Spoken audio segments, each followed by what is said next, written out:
E aí, pessoal, tudo bom? Vamos lá. Semana 3, radioatividade, né? Chegando já nesse ponto da radioatividade. Legal, deixa eu ajeitar aqui um pouquinho, porque tá muito, né? Agora, eu não gosto quando a câmera fica espaçada lá para cima, não dá uma agonia danada. Ó, vamos lá. Questão já no finalzinho de radioatividade, que é bem interessante.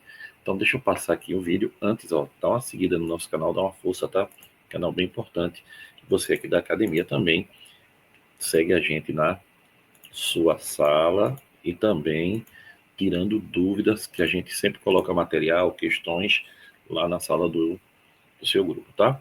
Então, vê, pessoal, a gente vai falar de fissão e fusão nuclear. Então, imagine aqui, ó, que eu vou ter, imaginário, né, uma arma, pum, que eu atirei um nêutron. Quando eu atirei um nêutron, foi o que aconteceu? Todo mundo viu? Olha aí, ó, o nêutron bateu num núcleo radioativo, um núcleo físio, e ele quebrou em partes menores.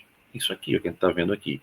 Então, isso é um processo de quebra ou fissão nuclear, onde o nêutron acelerado bate no urânio e aí ele transmuta o urânio, ele quebra o urânio em átomos menores, por exemplo, bário, criptônio e outros nêutrons. Aí tem 3 nêutrons, mas é em média de 2,5, 2,4 nêutrons. Esses nêutrons mantêm a reação em cadeia, isso mesmo. A fissão ela é alimentada pelos nêutrons. Então, bateu, quebra o urânio, no caso da fissão do urânio, dá criptônio, dá bário e dá nêutrons que mantêm a reação, liberando a quantidade enorme de energia. Guga, quanto é essa quantidade enorme de energia? Para tu ter uma ideia, 1 grama de urânio, 1 grama, viu? Equivale a 30 mil quilos, 30 toneladas de trinitrotolueno, TNT, também conhecido como dinamite. Então, pessoal, radioatividade é um processo extremamente energético. E outra coisa, não é qualquer átomo que, ao ser chocado contra o nêutron, que ele quebra e libera isso, não. Tem que ser o urânio, no caso aí, físio. Tem que ser um elemento radioativo e físio, ou seja, que sofra fissão. Ah, Guga, todo urânio sofre? Não, só urânio 235, o de massa 235. Olha que legal. Então, peraí que caiu aqui o microfone, deixa eu botar ele de volta, senão ele vai ficar ruim. Aí vê, pessoal, só tem um detalhe, vê. Se a reação for controlada, ocorre uma liberação de energia muito grande, né? Em um pequeno intervalo de tempo e gera uma violenta explosão no caso da bomba. Não é controlada, concorda? Então, para ocorrer a reação em cadeia, é necessário que tenha uma mínima quantidade de urânio físio. E a quantidade mínima que vai reagir, a gente chama de massa crítica. Então, vê bem, pessoal. É difícil controlar uma reação radioativa? Muito, né? Não dá para controlar, você pode moderar. Aí eu lhe pergunto, ela libera muita energia? Muita, porque mexe no núcleo do átomo. E olha bem, tem uma quantidade mínima para começar a reagir? Tem. Essa quantidade mínima eu chamo de massa crítica. A partir desse valor, você começa a ter a reação. Para ter uma ideia, urânio, essa massa crítica é em torno de 1 quilo de urânio. Todo urânio sofre a fissão? Não. Só o que é físio. E o que é o urânio que é físio? É aquele que tem o número de massa 235. Então, pessoal, isso é uma coisa que você vai ter que lembrar daqui a pouco. Ó. O nêutron bate no urânio, ó, transforma em átomos mais leves, que é uma fissão, uma quebra, e libera uma quantidade enorme de energia e nêutrons que mantém a reação. Então, fissão é a quebra de um núcleo maior em núcleos menores, com liberação de energia. Pessoal, lembre-se, o urânio pode ser 235, que é o que sofre fissão, que eu chamo de fissionável, e o 238, que não sofre fissão. Guga, e o que é que acontece na natureza? Na natureza está tudo misturado. Então, faz-se um processo de separação. Junta-se todos os urânios lá e numa centrífuga nuclear, você vai girando, girando, girando, e pela diferença de massa, né, densidades também diferentes, você consegue separar o urânio físio do não físio.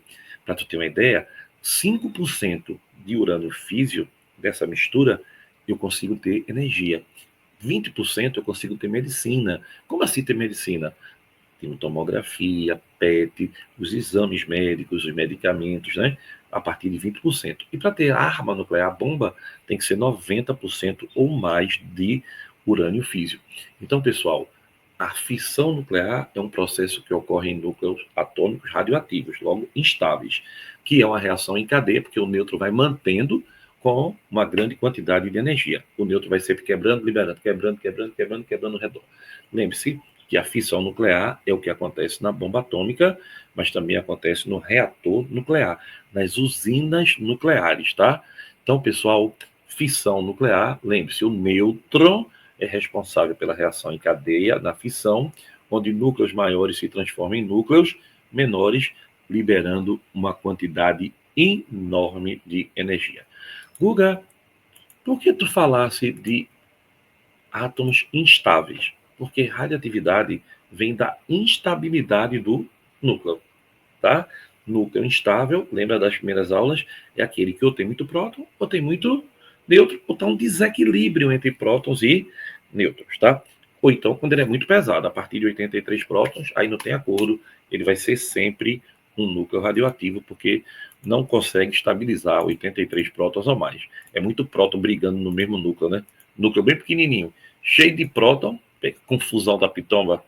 Ó, então, pessoal, olha aí, ó, bomba atômica é um exemplo de fissão nuclear. Aqui tem um videozinho que vai mostrar, ó, o Japão relembra 75 anos da explosão aí nessa época, né? Olha como ficou Hiroshima e também como ficou Nagasaki, né? Totalmente destruídas depois da bomba atômica lançada na população civil, né? Pessoal, e aí você tem um momento totalmente absurdo da nossa humanidade. Mais um, né? Então, não é para relativizar isso não, tá? Isso foi uma coisa realmente horrorosa, né? Sem sentido. Mas aí o Japão, pessoal, graças à sua determinação e também outras questões, né?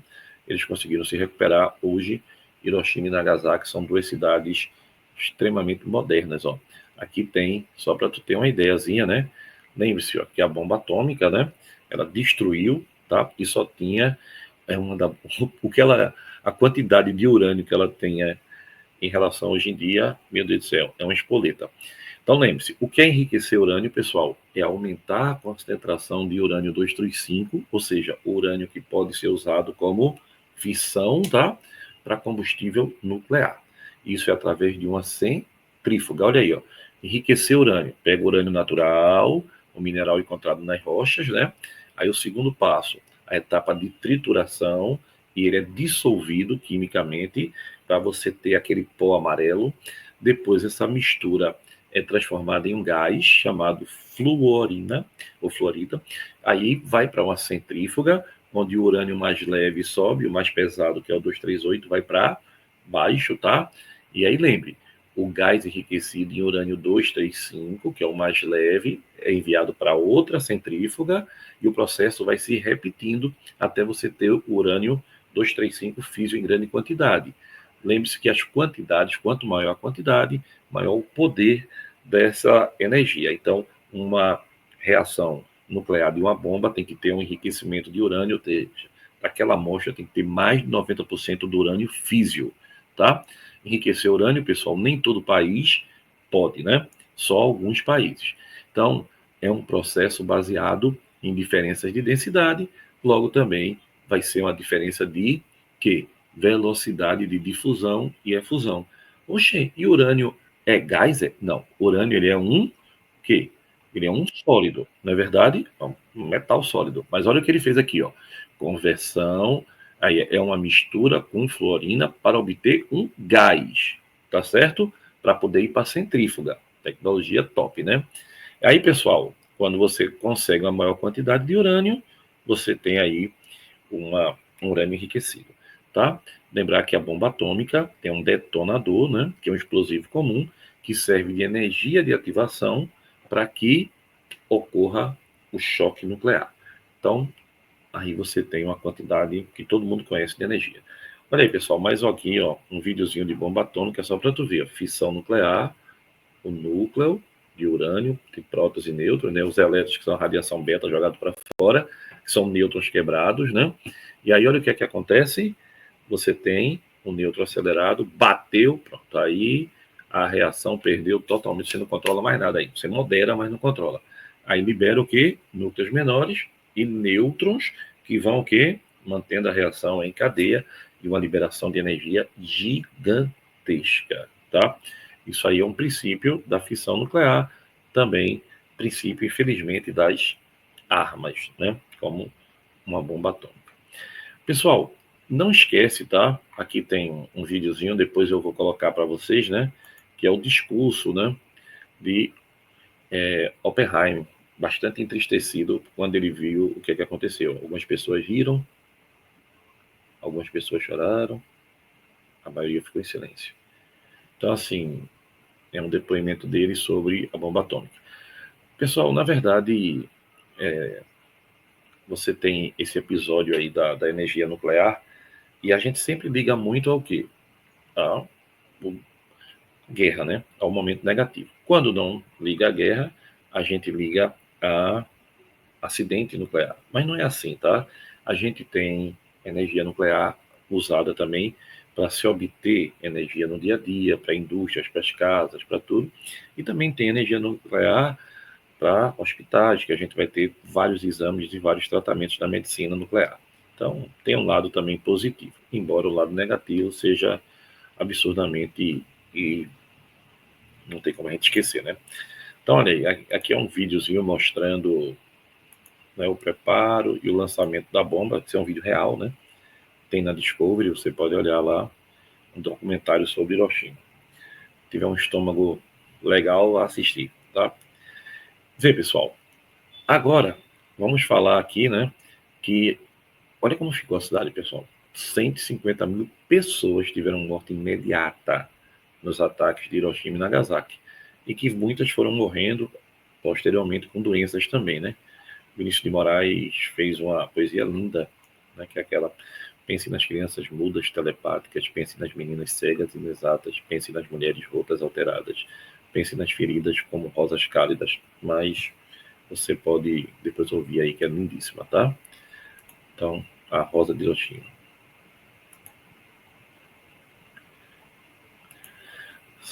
Olha aí,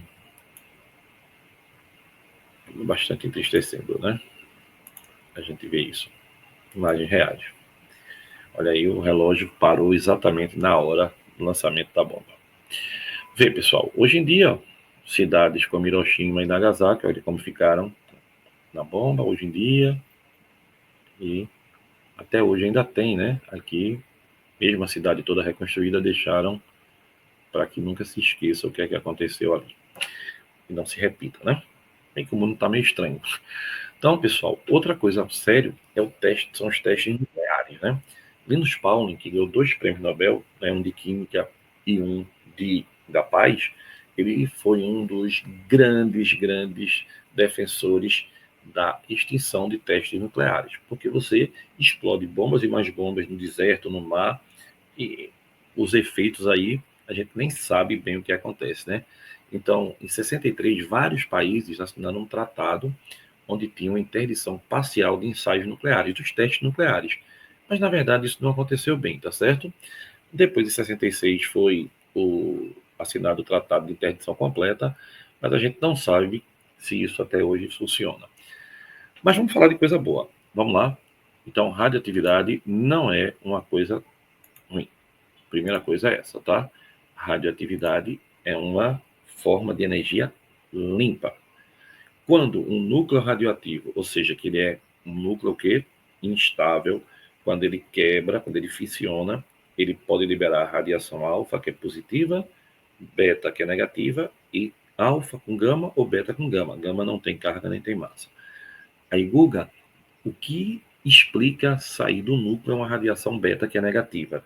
Aí a gente falou da hipótese de Fermi, que o nêutron de um núcleo radioativo ele é formado com um próton e um elétron. Quando quebra, entre aspas, né? Quando quebra, o próton fica no núcleo, o elétron é jogado para fora com uma radiação beta. Depois a gente estudou que os elementos vão emitindo radiações e partículas, né, para ir buscando a estabilidade. E essa velocidade com que ele vai emitindo, a gente chama de meia-vida, que é o tempo necessário para que uma amostra se reduza à metade, certo? Então, assim é que a gente vai vendo esse assunto. Então, vamos lá, um pouquinho aqui, né, para a gente se divertir. Vem comigo, vamos para cá. Se divertir nessa palavra é meio relativa, né, para alguns. Vê, pessoal, Em 2016 tinha 447 reatores nucleares, tá? Tem diminuído um pouco ano a ano. Agora, vê bem, um reator nuclear é uma reação de fissão nuclear.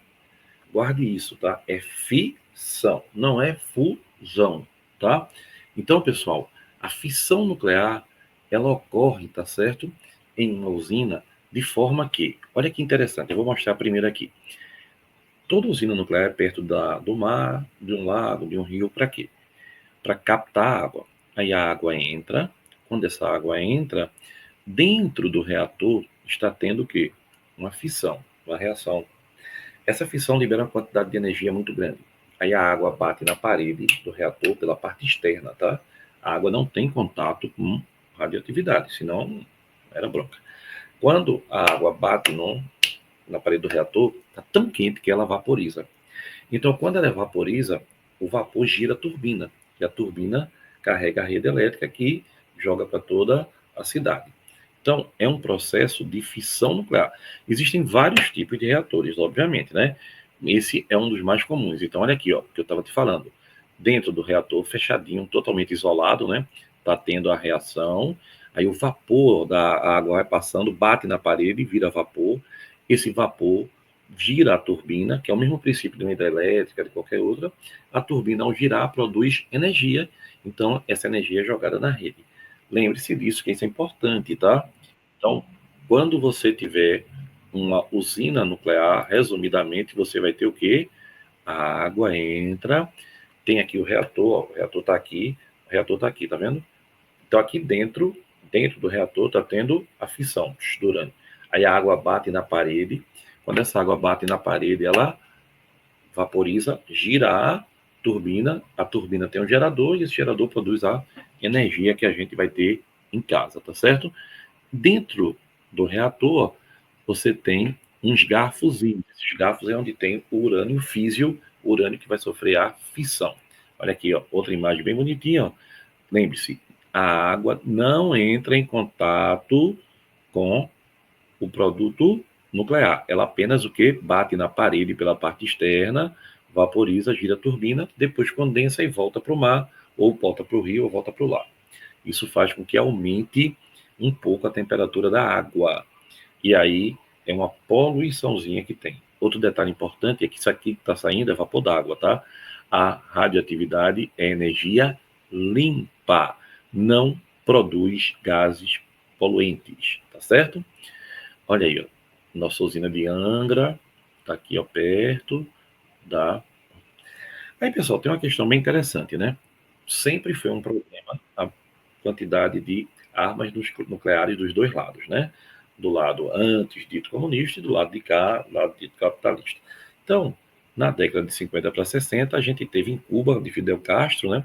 Os Estados Unidos pegaram seus mísseis e viraram para Moscou. Aí Moscou pegou, era aliado de Cuba, pegou, mandou um bocado de míssil para Havana e virou tudo para os Estados Unidos. Os Estados Unidos achou ruim, é sempre assim, né? Atacar os outros é bom, ser atacado é ruim. Aí, pessoal, aqui, ó, depois dizem que teve um cabelinho de sapo para ter uma guerrinha, tá? Chamada crise de mísseis de Cuba. Quase levava a outra guerra mundial, mas teve-se depois aí uma rearrumação, né, entre Kennedy, Khrushchev e Fidel Castro, terminou, como todos nós sabemos, não teve a guerra. Aqui também, ó, mostrando, né, o lado capitalista e o lado comunista, que sempre guerrearam. Hoje em dia, os Estados Unidos contra a Rússia, né, que brigam de lado a lado, né, através de outras peças, né. Então, você tem uma guerra lá na Ucrânia, de um lado os Estados Unidos está financiando, do outro lado a Rússia está brigando. E assim vai pelo planeta todo, né? A geopolítica aí que os professores de geografia e história vão contar melhor do que eu. Aí aqui tem uma coisa interessante, né, que é o Irã que está ali no, no Oriente, né, no Oriente Médio, e o Irã é um governo fundamentalista islâmico e que acha-se que tem arma nuclear, tá certo? Declaradamente não tem. Mas talvez tenha, né? Porque eles têm várias e várias centrífugas lá preparando a quantidade de urânio físio. Outro caso comum que a gente já ouviu falar é da Coreia do Norte, né? Então, só para tu ter uma ideia, olha o poder nuclear da China, pessoal. você tem aí, ó, uma quantidade de aviões, mísseis, né? Mísseis no mar. Então, a China também tem um poderio nuclear extremamente elevado, por isso que é bem respeitado. E aqui são os países que têm armas nucleares: Estados Unidos, Grã-Bretanha, França, Rússia e China, esses daqui, né, bem conhecidos, e lá embaixo, Israel, Paquistão, Índia e Coreia do Norte. São esses países que têm, tá certo? Então, você tem os de cima, né, que são grande poderio, os de baixo com menor, mas também quem tem está protegido, infelizmente, né? Você vê aqui, ó, Reino Unido, os Estados Unidos tem 5.550 arsenais nucleares, Israel tem 90, a França tem 290, mas se o cara tiver 10, já resolveu o problema, concorda? Ó, a Coreia do Norte tem entre 40 e 50, não é isso? Já é um problema. Quem que vai brigar lá com ele? Não precisa ter 5 mil para matar ninguém, não. Um já resolve o problema. Então, tem-se uma frase bem conhecida aí, ó, que foi a frase da matéria da Folha de São Paulo: ninguém mexe com quem tem bomba atômica. E é verdade, né? Porque se você for analisar bem, a Coreia do Norte, a visão da gente, que a gente recebe, né, é de que lá tem um ditador bastante sanguinário. Mas ninguém faz nada. Vê se a turma entra lá. Entra nada, porque sabe que se for entrar vai ter bronca, porque ele tem realmente arma nuclear. E por aí vai, né? Outros e outros mais. Então, pessoal, olha ele aí, ó. Brincadeira, hein? Israel também tem arma nuclear, né? Mas Israel não ataca o Irã, veja. Então, alguma coisa deve ter por aí, né?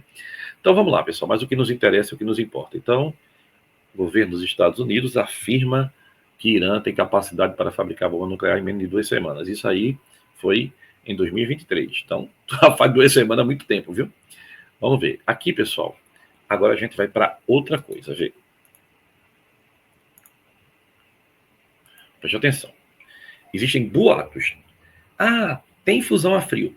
Então, vou dizer a você. Não existe reator de fusão a frio. Não se tem usina de fusão a frio. Ah, eu vi na Super Interessante. Ah, não tem, mentira. Não tem, tá? Pô, Gustavo até doutor nisso. Não, mas não tem, eu sei que não tem. Por quê? Fusão a frio é o quê, pessoal? A fusão nuclear, diferentemente da fissão, que é a quebra, a fusão é a junção de dois núcleos, sabe de quê? De isótopos do hidrogênio. Pessoal, se a fissão é bronca, a fusão, meu Deus do céu, aí é que é bronca mesmo. É a chamada bomba de hidrogênio, tá? Bomba de hidrogênio. Vê, só para tu ter uma pequena ideia aqui. Olha o testezinho de uma bomba de hidrogênio. Isso é real, tá? Olha aí. Essa aí, numa ilha, né? E aí eles vão fazer o teste no oceano, tá? Lá fundo do mar, lá no fundo do mar. Então, vão colocar a bomba, afundá-la, né, para poder acontecer o teste. E vão fazer o quê? Vão sair de perto, né? Porque não é uma boa ficar esperando ver o que é que vai acontecer. Então, tá aí bem bonitinho. É rapidinho o vídeo, né? Vale a pena a gente ver toda a estrutura do teste. E aí, ó, pessoal, é bom lembrar que esse teste foi no fundo do mar, tá bom? Foi no fundo do mar. Olha a quantidade de energia, pessoal. Olha a quantidade de energia. É muito maior do que da bomba atômica. Para tu ter uma ideia, para você detonar uma bomba de hidrogênio, você precisa de 10 a 7 graus Celsius. Essa temperatura derrete qualquer coisa que a gente tenha na Terra. Então, para você conseguir detonar uma bomba de hidrogênio, dentro dela tem uma bomba atômica. A bomba atômica funciona como uma energia de ativação da bomba de hidrogênio, ou seja, uma espoleta, uma energia inicial. É a partir dela que a gente tem. Olha aí o teste, isso é um teste real, tá? Isso não é imagem. Então veja aí, ó. Lembrando que foi no fundo do mar, tá? A uma certa profundidade. Olha aí, pessoal, a quantidade de energia envolvida na bomba de hidrogênio, né? Uma beleza horrível, né? Mas é interessante a quantidade de energia que é liberada. Aí muita gente pergunta: e aí, o que é que acontece? Pessoal, bronca, né? Muita bronca. Ó, a fusão nuclear também ocorre no Sol, tá? Então aqui, ó, deutério e trítio, que são o quê? São formas do quê? do hidrogênio, isótopos de hidrogênio. O deutério é o hidrogênio de massa 2 e o trítio de massa 3. Quando eles se juntam, liberam nêutron e hélio. Praticamente não tem nenhum lixo nuclear, né? A fusão libera muito mais energia do que a fissão, tá? Olha aí, a fusão nuclear. Trítio, deutério, produz hélio, nêutron e olha para aí a quantidade de energia. Para acontecer, eu tenho que ter 10 a 7 graus Celsius. Na fusão, núcleos menores vão se transformar em núcleos maiores com a liberação de energia sem igual. Então, pessoal, lembrar, fusão nuclear não tem reator de fusão nuclear, tá? Não se tem energia por fusão de forma pacífica, não. É só para bomba, tá bom? E para bomba séria. Nunca foi jogada em guerra, ainda bem, né? Porque também o dia que foi jogado, acabou. Então, imagina, tu consegue juntar dois isótopos de hidrogênio é o elemento mais leve, né? E há uma quantidade de energia gigantesca. Só que para tu juntar o deutério e o trítio, aqui está escrito, não está em português, né? Você precisa de muita energia para fazer isso. Então, olha aí, libera, formando um hélio e liberando o nêutron, que a quantidade de energia sai virada no miliquento. É muita energia no reator nuclear de fusão nuclear, tá certo? Não se tem fusão a frio, ou seja, não consegue se fazer fusão com energia de ativação pequena para se conseguir fazer numa usina. Então, só é usada para fins bélicos. Tranquilo? Então, lembrar que esse é um processo de fusão, de junção de núcleos com a liberação absurda de energia. Legal? Então, pessoal, só uma comparação, vê. Tu tá vendo aqui, ó, primeira bomba de hidrogênio, tal, união, olha, a bolinha azul é o tamanho. Só para tu ter uma ideia, ó, aproxima da tela, ó, Hiroshima e Nagasaki, já deu um estrago considerável, não foi? Ó, olha a bolinha. Olha hoje em dia, pessoal. É bom nem saber, né? É bom nem imaginar a quantidade de destruição de uma arma dessa. Aí, ó, ainda não é economicamente viável, nem tecnologicamente controlável a fusão nuclear. Então, lembrar que a bomba de hidrogênio tem um poder de destruição de 700 vezes maior do que a bomba lançada em Hiroshima. Bronca, né? E os acidentes nucleares? Vamos ver. Vê, pessoal, como eu estava falando, é muito comum a gente relacionar a radioatividade com coisas negativas. Uma delas é os acidentes nucleares. Mas vamos ver aqui. A maioria absoluta dos acidentes nucleares foram erros do homem, tá? A mais conhecida da gente é a de quê? Na Ucrânia, a de Chernobyl, né? Chernobyl, pessoal, foi um erro crasso, né? Um teste nuclear, foram testar a usina, tá? Esquecendo de resfriar o reator explodiu, pessoal, o reator ficou aqui, ó, ao ar livre, emitindo radiação. Bronca, viu? Na época, a Ucrânia fazia parte da União Soviética e eles demoraram muito de dizer que tinha acontecido o acidente, muito. Quando foram esvaziar a cidade, já tinha morrido muita gente. Estima-se que, de começo de conversa, mais de 25 mil pessoas tinham morrido. É um acidente seríssimo, tá? Então, depois teve outros. A gente teve em Mayak, na União Soviética, em 57, com 470 mil pessoas nessa cidade, né? Mas só 200 mortes. Só não, eu não gosto de dizer do sol, não, porque não é só não, né? Também teve em Three Mile Island, nos Estados Unidos, onde o reator derreteu, mas esse acidente foi fortíssimo. O da usina da Ucrânia foi nível 7, esse aqui foi nível 5, tá? Então, destruiu quase que o reator todo. 3/4 do reator foi destruído, tá? Mas as 140 mil pessoas próximas da cidade foram retiradas. Teve também no Japão, em 1981, mas os trabalhadores é que foram expostos à radiação, né? Não foi a população civil. Teve outra na Rússia em 93, bem menos conhecido, né? Teve no Japão, o Japão é chegadinho também, né? Teve uma na França, mas sem grandes problemas, e uma mais recente, que foi a de Fukushima, no Japão.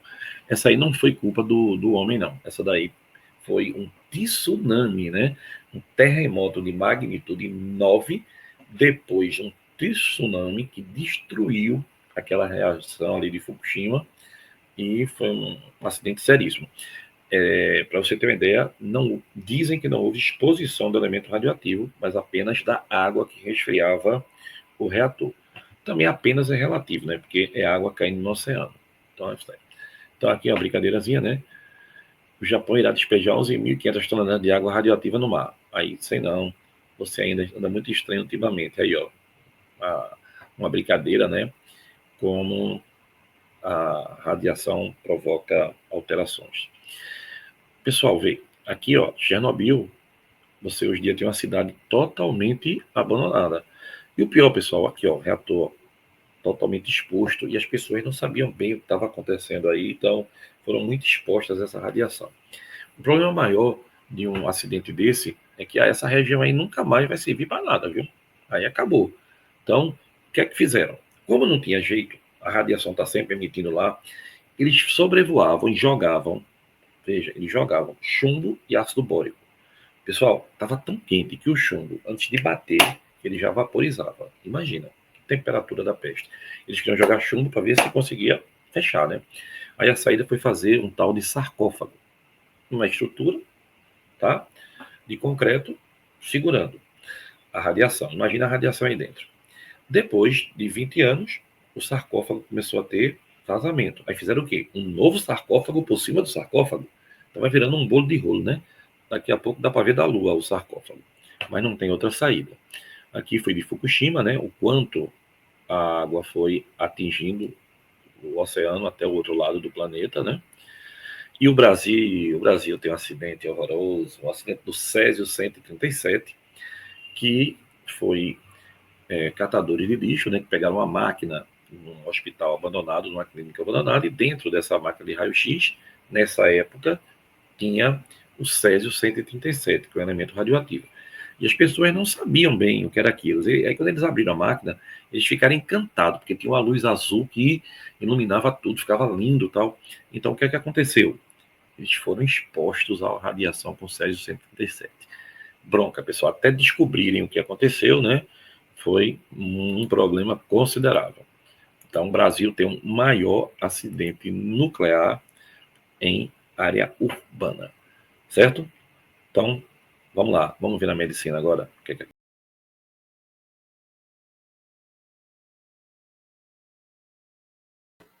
E aí, pessoal, a gente agora vem para a radioatividade na medicina. Olha aí, a maioria aí de vocês, né, já devem ter visto, todos já devem ter ouvido falar, pelo menos, na importância da radioatividade na medicina, não é verdade? Então, vamos lá, vamos comigo aqui para a gente compartilhar isso. Sabe por que é importante? Vou te dizer. É importante, pessoal, porque a gente relaciona, como eu tenho dito desde o começo da aula, né?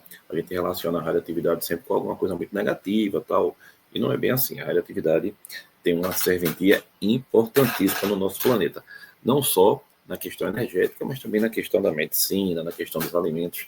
Então, a medicina nuclear, pessoal, é uma medicina extremamente especializada. Ela também tem um detalhe, ela é extremamente segura, ou pelo menos é bastante segura. É uma especialidade médica, tá? A medicina nuclear. O que a gente vê diariamente são exames como o PET, né? Ou então as tomografias que você tanto ouve falar.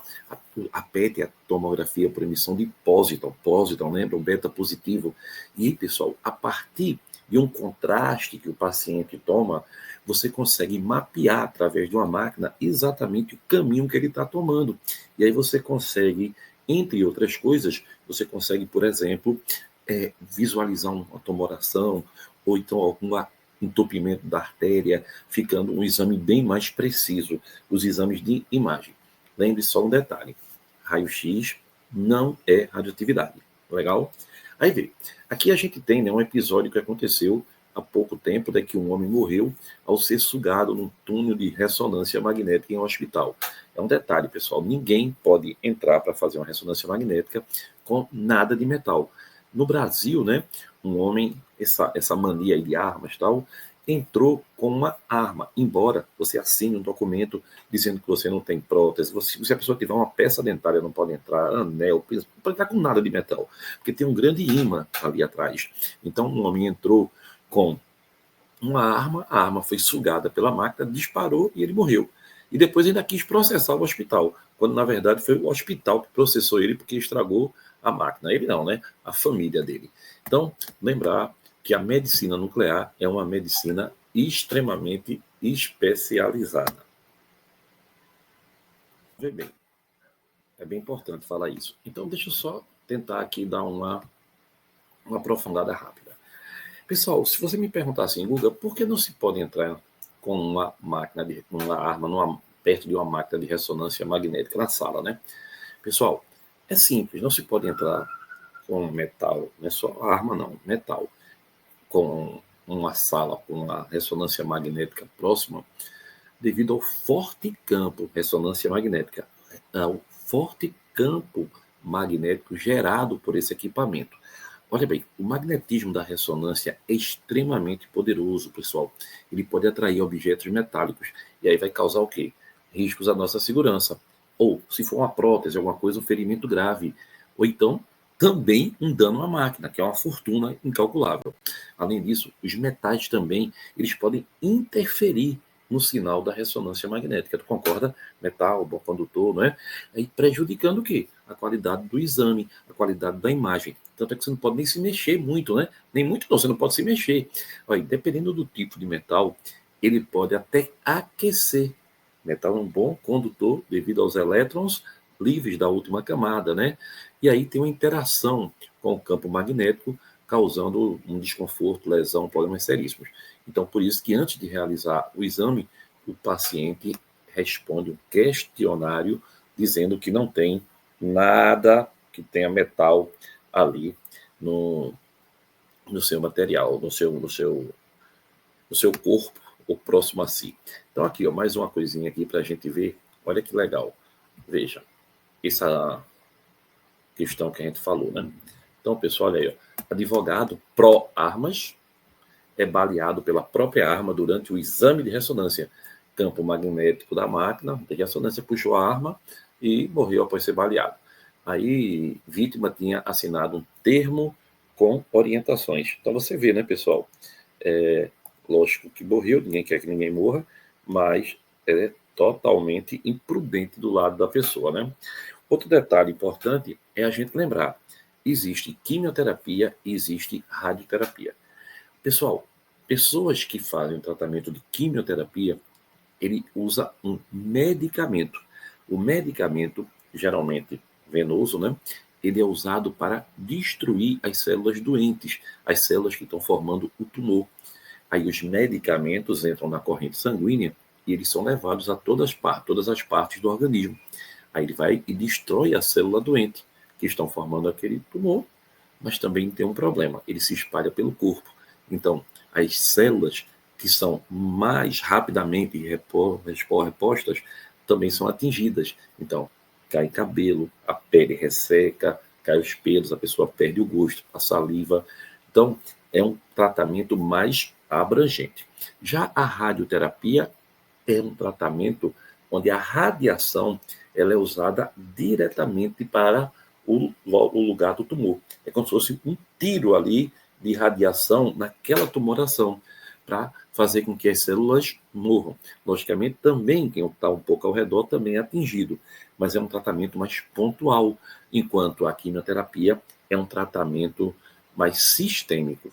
Então, importante também lembrar, não é? A radioterapia, você tem vários remédios, vários radiofármacos que são utilizados. Então, não se esqueça aí, veja, a gente tem quais são os exames que envolvem a radioatividade. PET scan, tomografia por emissão de pósitron, ele usa uma substância radioativa, geralmente, pessoal, é um tal de FDG, que é o fluordexoglicose, e é usado para detectar as anomalias do corpo, os tumores, doenças cardíacas, distúrbios neurológicos, entre outros, tá? Tem também a cintilografia, exames, pessoal, que utilizam radionuclídeos, que são substitutos radioativos, né, para observar o funcionamento de alguns órgãos. A gente já deve ter ouvido falar de cintilografia muito no exame do coração, né? Agora, só para lembrar, lembre-se, a quimioterapia, ela funciona com medicamentos, são quimioterápicos, tá certo? E aí tem um legal, é que são administrados por via oral ou intravenosa, tá?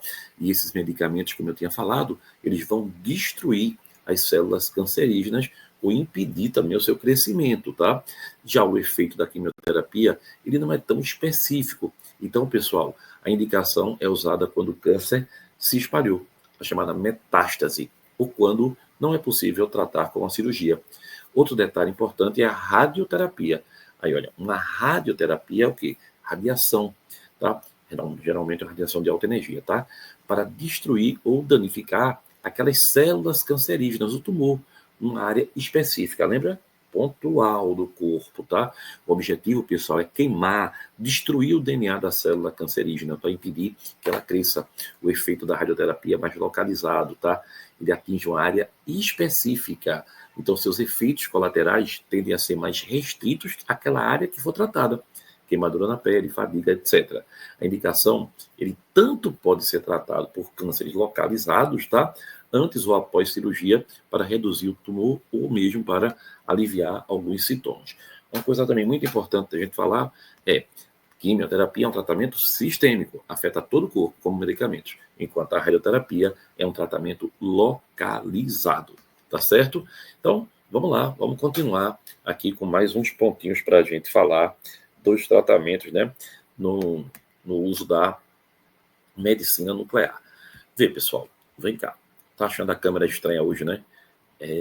Mas está um pouquinho estranha mesmo. Mas é por culpa que eu não estou usando hoje aquela câmera que eu uso, eu estou usando a do computador. Aí está dando essa diferença. Aí vamos lá. Aí a gente tem aqui, ó, pessoal, quimioterapia, tá? E uma coisa que eu queria falar com vocês hoje é da irradiação de alimentos. Olha, isso é muito, muito interessante. Não só de alimentos, tá? A irradiação, pessoal, quando a gente fala de irradiado, lembre, pelo amor de Deus, o que é irradiado não é radioativo. Irradiado é como se você desse um banho de radiação controlada em quantidades seguras para que você consiga, com aquela radiação, fazer com que micro-organismos não se proliferem, diminuir a velocidade de apodrecimento de uma fruta, de uma verdura, né? Fazer com que, por exemplo, aparelhos cirúrgicos, em vez de você fazer uma lavagem, hoje em dia passa o quê? Irradia ele com radioatividade, e aí você tem uma segurança maior na limpeza desse produto. Para tu ter uma ideia, na alimentação, nos alimentos, o alho, ele sem ser irradiado dura 4 meses, irradiado dura 10. Arroz, sem ser irradiado, demora 1 ano para apodrecer, irradiado demora 3 anos.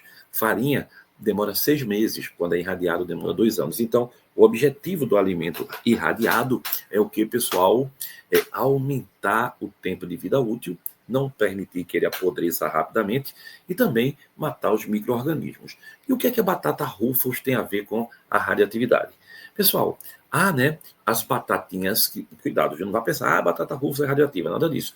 A batata, pessoal, para ser produzida, ela é um tubérculo, né? Então, ela rapidamente pode apodrecer. Então, quando ela é irradiada, ela demora mais tempo e aí a indústria consegue ter maiores lucros. Então, os alimentos irradiados, eles estão ao todo lado, ó. Eles têm essa marquinha aqui chamada radura, tá vendo, ó? A radura. Mas, por favor, pessoal, lembre-se, o que é irradiado não é radioativo, tá certo? Então, Guga, não faz mal? Não, tá certo? Pelo menos é o que se sabe. Por que não faz mal? Porque eles são colocados em quantidades bastante seguras, tá certo? Vê bem. Agora a gente vai ver uma coisinha que também é importante falar, que é o lixo radioativo, lixo nuclear.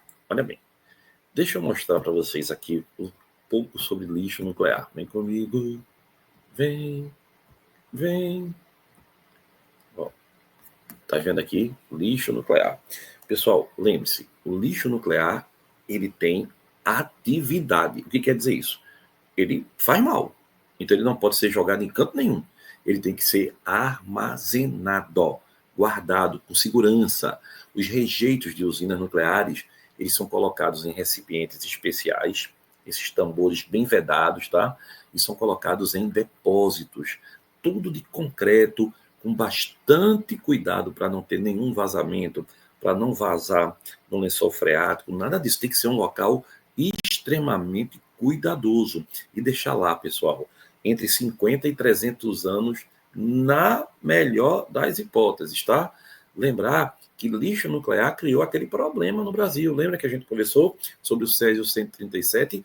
Ao invés dos médicos, dos técnicos terem colocado a bomba de raio-x, que tinha um elemento radioativo lá dentro, embora raio-x não seja radioativo, mas tinha um elemento radioativo lá, chamado Césio 137, que era responsável pela produção do raio-x, o que é que acontecia? Esse material foi deixado abandonado, os catadores de lixo pegaram e deu aquele estrago todo que a gente conhece. Olha aí como deve ser guardado, né, direitinho o lixo radioativo, com todo cuidado para não ser contaminante na região. Em países, pessoal, mais desenvolvidos tecnologicamente, como por exemplo lá nos Estados Unidos, ele tem o Yucca Mountain, que é um depósito nuclear que, segundo eles, vão suprir as necessidades dele por 10 mil anos. Eles pegaram, pessoal, uma cadeia de montanhas, tiraram a casca, né, da cadeia, deixaram só a casca, tiraram toda a parte de dentro, colocaram um material ali de chumbo concreto e vão armazenando todo o material deles ali. Agora, vê, antes da gente entrar no carbono 14, vamos falar de uma coisa aqui que é bem interessante. Deixa eu ver aqui com você.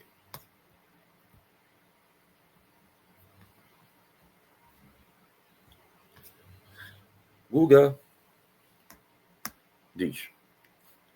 E o que é exatamente o lixo nuclear?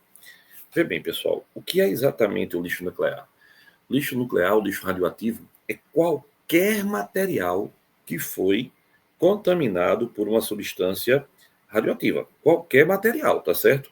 Então, tudo que se usa numa usina nuclear ou que se usa num aparelho de hospital, se teve contato mais leve possível e imaginário com a radioatividade, virou lixo nuclear. Então, o lixo nuclear, o lixo radioativo, ele é qualquer material que tem o quê? Contato, que foi contaminado por uma substância radioativa. Então, você tem isso nas indústrias nucleares, onde são feitos os reatores nucleares, né, de energia nuclear.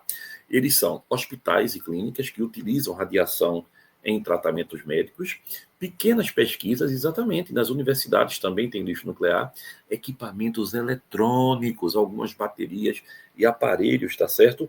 Que tem esses dispositivos. Então, o lixo radioativo, ele se divide em alguns tipos. Não é todo o lixo radioativo que é extremamente perigoso, embora nenhum deles você deva dizer, tem um lixo radioativo aqui, vamos guardar de lembrança, né? Claro que não, né? Então, eu estou só voltando aqui, porque eu bati, tirei a página. Certo, aí vê, o lixo radioativo ele pode ser de baixa atividade. Esse aí, ele é gerado geralmente em hospitais ou indústrias de radiação baixa. Ele pode ser tratado de maneira menos rigorosa, tá?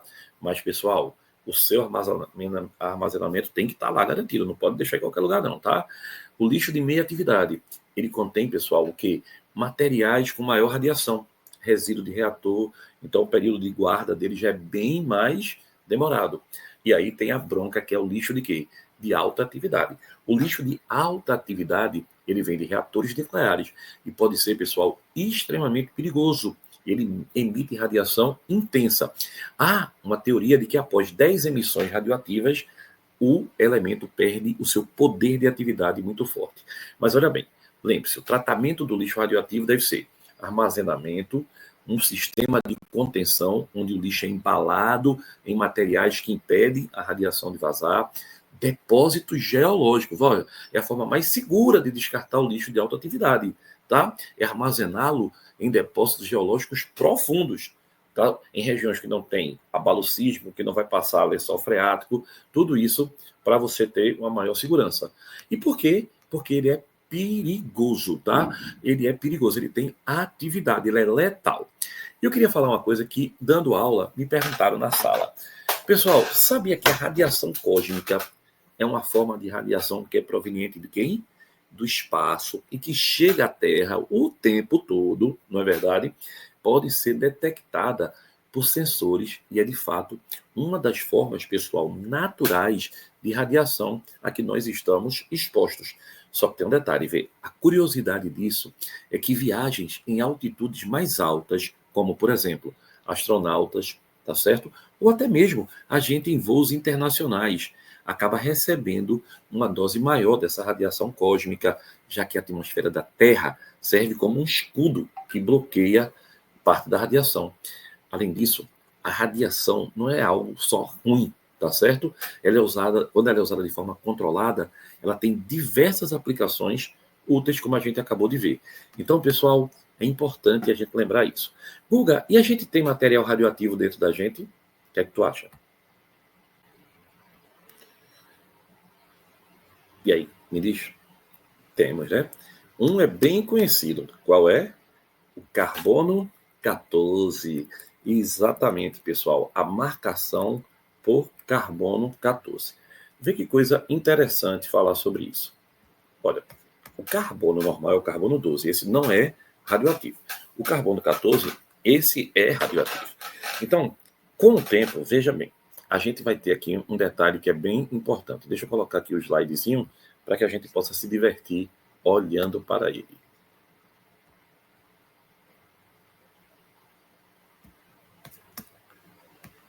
Mas eu quero é botar a ficha. Olha aí. Vê, pessoal. Aqui tem o Santo Sudário, né? Tem umas momiazinhas do Egito. Veja, a quantidade de carbono 12, ela é constante, porque ele não é radioativo. Mas a do carbono 14 vai diminuindo. Quando a gente está, quando o ser está vivo, né? Uma árvore, um animal, a gente, né? Quando o ser está vivo, a gente está sempre absorvendo também o carbono 14. Como assim, Guga? O carbono 14 ele é produzido na alta atmosfera, tá legal? E na fotossíntese também se absorve o CO2. Esse CO2, ele em parte tem o carbono 14, que vai para a planta. Aí você come a planta ou você come um animal que come a planta. Então a quantidade dele no seu organismo é mais constante. Quando morre, ele começa a decair.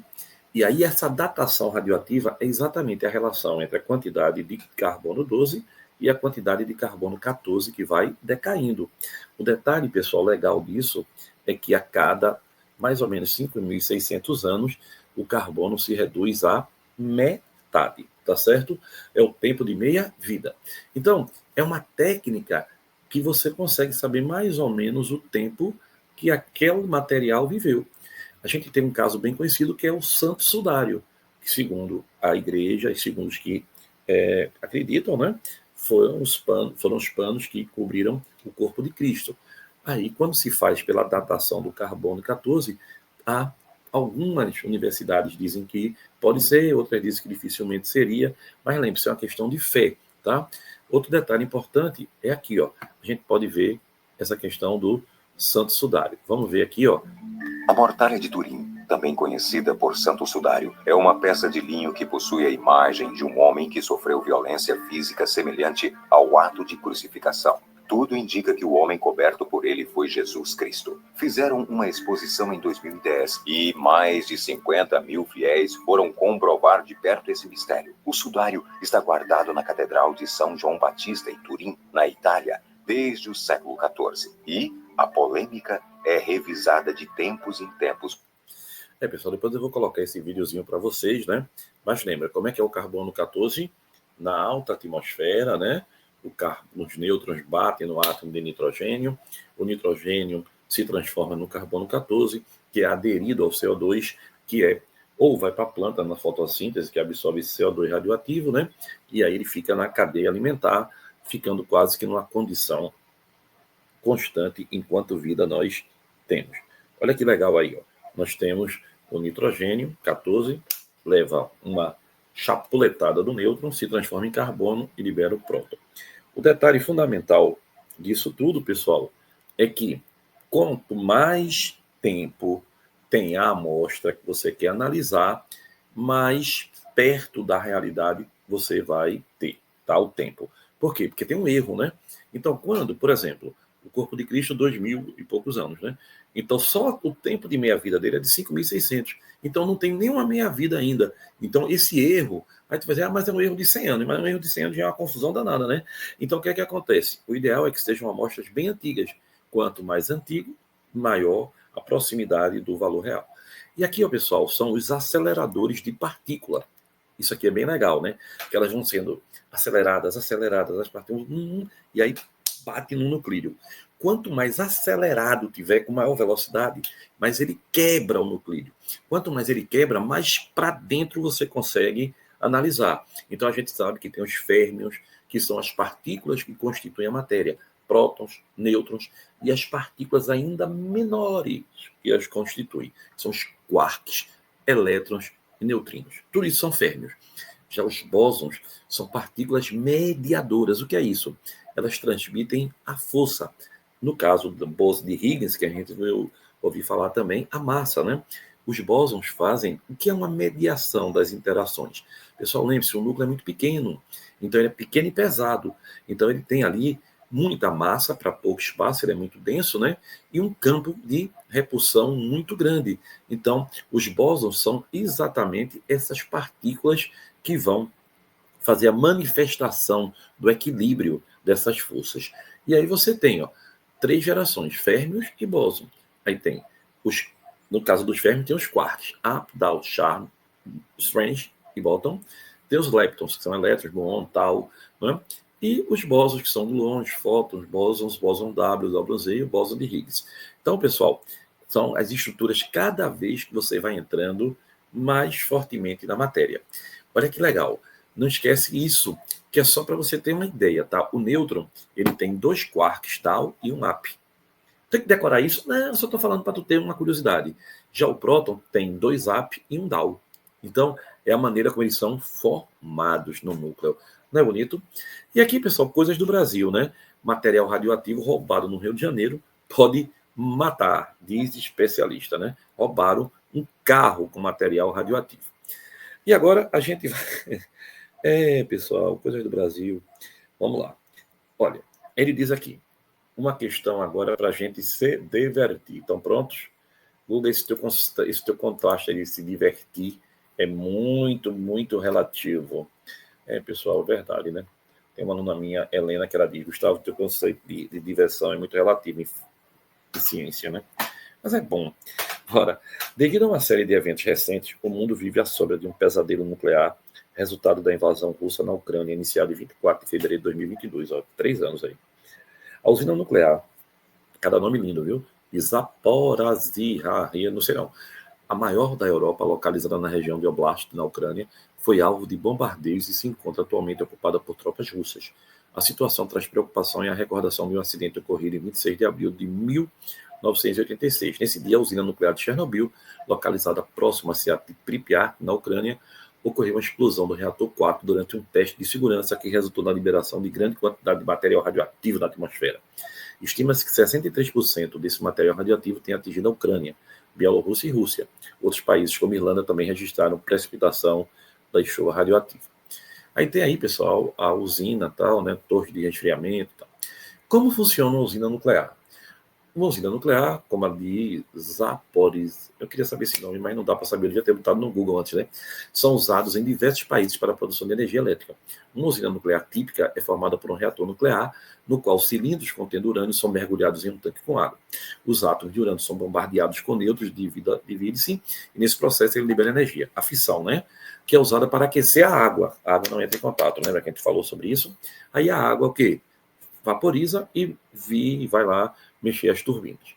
Os 2 isótopos mais abundantes do urânio que possuem massa atômica 235 e 238, com abundância de 0,72% e 99,7%, respectivamente. O isótopo de urânio 235 é essencial para a operação, que ele é físio. Não é todo urânio que é físio, que quebra. Lembra disso? Aí ele diz, um reator com cerca de 27 toneladas de urânio, anualmente, e produz a mesma quantidade de energia proveniente da queima de 2,5 milhões de toneladas de carvão mineral. Todavia, usinas nucleares produzem resíduos radioativos que demandam condições especiais de estocagem, o lixo radioativo, né? Um dos subprodutos do processamento de combustível nuclear é o césio-137, aquele que deu bronca no Brasil. Esse isótopo tem uma meia-vida de 30 anos e decai de forma que para formar o bário, que por sua vez decai com a emissão de um fóton. Certo? Aí ele diz: qual a sequência de transformações de energia que ocorrem numa usina nuclear? Pessoal, vou inserir aqui uma página para a gente fazer, tá? Bora lá. Deixa eu colocar aqui o básico para a gente. A pergunta dele é o quê? A pergunta dele foi o quê? Ele perguntou para a gente: qual a sequência das transformações de energia que ocorrem numa usina nuclear? Então, vem comigo para a gente ver essa parte aqui. Olha que legal.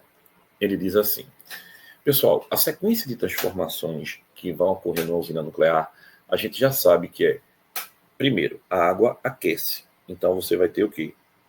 Energia térmica, na verdade, que vai dar uma aquecida pesada no sistema. Aí a energia térmica, ela vai fazer com que as turbinas girem. Então, vai ser o quê? Energia mecânica. Tá vendo tu? A energia mecânica. E aí, pessoal, a energia mecânica vai transformar em quê? Vai jogar para a rede, né? Vai ser a energia elétrica. Cuidado, viu? Tem gente que acha que numa usina nuclear a energia é da fissão. Aí a gente estava morto, né? A fissão faz apenas o quê? Com que a água esquente, aí a água gira a turbina. B. Qual o tempo necessário para que uma determinada quantidade de césio-137 decaia para 1,16 avos de sua quantidade inicial? Vê, pessoal, vê bem. De novo, né? Ó, a gente tem o que aqui? Ele quer saber qual o tempo para que ela se reduza ao quê? A 1,16 avos. Então, o cálculo do tempo necessário é quanto? Eu tenho 1, que é 100%. Passa uma meia-vida, vai ter um meio. Passa outra meia-vida, vai ter um quarto. Passa outra meia-vida, vai ter um oitavo. Passa outra meia-vida, vai ter um 16 avos. Foram quantos? 1, 2, 3, 4. Então, o tempo total é 4 vezes o tempo de meia-vida. Quando o tempo de meia-vida é quanto? 30 anos. Ele falou, viu? Eu não estou adivinhando nada, não. Então, dá 120 anos. Letra B. Letra C. Qual o tipo de decaimento, alfa, beta ou gama, do césio-137 em sua transformação em bário? Pessoal, vê bem. Lembre-se, tá? Quando você tem a justificativa, lembre-se que o tempo de meia-vida é o tempo para que uma amostra se reduza à metade. Aí ele pergunta agora na letra C. Qual foi a pergunta dele? Qual o tipo de decaimento para que o césio 137, aí o número atômico do césio, ele dá, né? É 55, tá? Ninguém precisa decorar isso não, viu, pessoal? Nem se preocupe, viu? Ó, nem se preocupe, viu? Ele dá na questão direitinho aqui, ó. Césio 137, ó, tá aqui, ó. Césio 137, 55. E bário 137, 56, tá? Não pense que você vai ter que decorar isso, não. Então, o césio 137, ele vai se transformar em quem? Em bário. E agora eu esqueci. É o quê? 137, 56. Então, pessoal, qual foi a emissão dele aqui? Emissão beta, ó. Porque quando a gente emite beta, ó, quando a gente emite beta, aumenta 1 no número atômico e a massa não altera. Então, ó, 56 menos 1, 55, bateu. 137 com 0, 137. Legal, né? Aí ele diz agora, letra D. Qual é a letra D da questão? Classifique a transformação urânio mais nêutron dando bário criptônio como fusão ou fissão. Veja bem, a letra D é a mais tranquila para a gente, porque, vê, eu tenho urânio, bateu nele um nêutron. Então, quando o nêutron se chocou, ele deu bário, deu criptônio e deu 3 nêutrons pelo menos, né? E lembra, urânio, que a gente vai ter como físio nesse caso, é urânio 23592. Ele deu cada uma das massas, né? O bário é 144,56, no caso da fissão, tá? Que ele mostrou aí. É outro isótopo, tá vendo? Da letra C para a letra D. E o criptônio é 90,36. Então, pessoal, o que é que você tem aqui? Você tem um núcleo maior, né? Um núcleo maior se transformando em quê, pessoal? Em núcleos o quê? Menores, com uma quantidade imensa de energia liberada. Então, isso aqui claramente é um processo de fissão nuclear. Até mesmo porque a gente já conversou que fusão não se faz em reator para obter energia em usina, né? A gente já falou disso, né? Letra E. Explique, considerando as partículas subatômicas, o que diferencia transformações nucleares de reações químicas. Pessoal, vê bem, o que é que você pode dizer que diferencia uma transformação nuclear? É que a transformação nuclear, ela altera o quê? Altera o núcleo. Meu amigo, é energia até umas horas, tá? E uma reação química, quando muito, mexe na eletrosfera. Quando muito, tá? Porque ele só arranha os átomos, né? E letra F. Calcule, considerando a abundância isotópica natural, a massa de urânio 235, presente em 1,5 toneladas de um minério que contém urânio em uma concentração de 0,10% em massa. Olha, vamos lá. Entendeu direitinho o que é que ele falou na questão, né, pra gente? Vamos lá. Ó, primeira coisa que a gente vai fazer é, pessoal, como é que a gente vai calcular isso? O urânio, ele me disse que tem quanto? Deixa eu ver aqui. 0,10%. Não foi isso que ele falou? Então, eu vou ter 0,10 sobre 100, tá? 0,10%, que é 0,10 sobre 100, que isso aqui é quanto? 0,001. Concorda comigo? Concorda, né? Aí, pessoal, só que a massa do urânio, preste bem atenção, vou fazer bem devagar para tu que está em casa não ficar com dúvida, tá? A massa do urânio que ele tanto fala aí vai ser o quê? 0,001 da quantidade de urânio total, que foi 1,5 toneladas, tá? Ou seja, isso vai dar 0,0015 toneladas, tá bom? Mas só que o urânio é quantos por cento? 0,72%. Por quê, Guga? Aqui, ó, aqui, ó. Ele fala lá em cima da questão, né? Que aqui, ó, o urânio, esse urânio aqui, ó, tem quanto de abundância? 0,72%. Tá vendo aqui, ó, a seta tem 0,72%. Então, a abundância dele é de 0,72%.